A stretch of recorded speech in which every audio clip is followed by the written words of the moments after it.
हम जानत है तू रोपे गई नहीं हमारे गणेश भैया ट्रैक्टर चलावता है सही कहता है यही बीच में रणधीर चौहान आके सोसाइटी करे लगे सही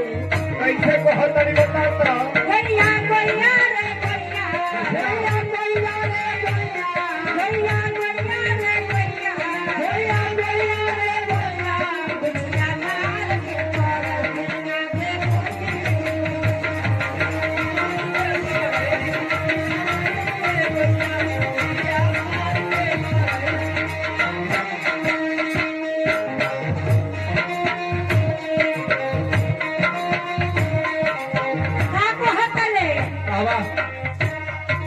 हर चिकनी हर गो ताके लूटू चाहिए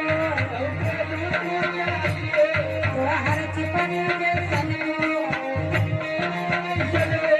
ताके लूटू चाहिए कहने लगिया ने पुतना के मुझसे